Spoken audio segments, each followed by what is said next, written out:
Okay, so the story I'm going to tell is it kind of fits in um, with the story that we already heard about the Eagles and signs and knowing that you're on the right path.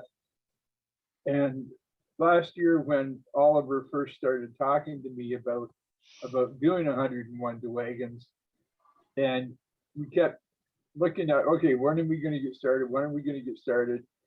And at first, he wanted to wait until we wanted to get everything donated. We wanted to get the pine donated to us. And both of us set out to try and make that happen. I spoke to a few local lumber yards and people, and Oliver did the same. And we couldn't get anybody, mostly because of the times we were at with everything being shut down and everybody was having a hard time. I think that was the main reason why we couldn't get the donation. And then Oliver called me one day and said, look, I'm tired of waiting. We've got to get this thing rolling. So I just took my own money and went out and bought the pine. And if it's okay with you, I'll show up at your place with it. I don't know if it was tomorrow or in a couple of days or whatever, and we'll get this started. And I had been pretty much chomping at the bit to get going on it anyway. So I was like, oh yeah, let's do it. Let's do it. Right. So anyway, he showed up here with a truckload of I think it was 1x8, wasn't it? Pine boards. Mm-hmm. And we carried them all out into the shop. And I had never done this part of drum making before. Oliver had a piece for a sample that would help us get the angle set up and everything. And I don't know how many of you do any woodworking or anything, but when you divide 360 degrees by 13, it comes up with one god awful number that you have to try and set a saw at so that every piece is identical, so that when you pull them all together, they'll come together properly with no gaps and so on.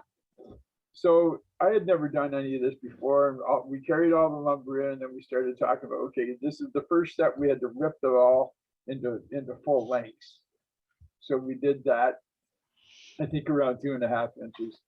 And then it was time to start cutting the angles to get the pieces, the 13 pieces for a drum frame.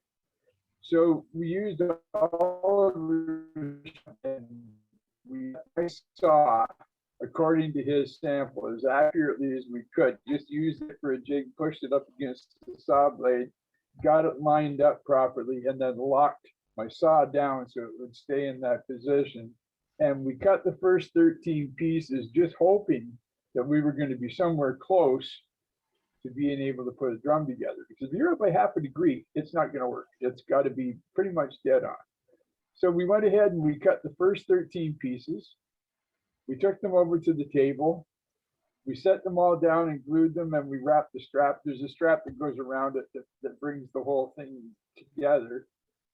And it was absolutely perfect in every way, from one end to the other. Every piece was exactly as it should be, and there was no more worrying about getting it right. The saw was locked in. It was going to work.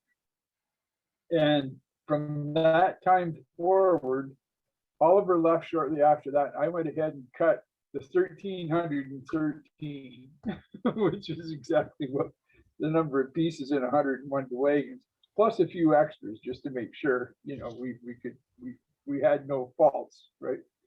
Cut them all, and there wasn't one that had to be thrown out.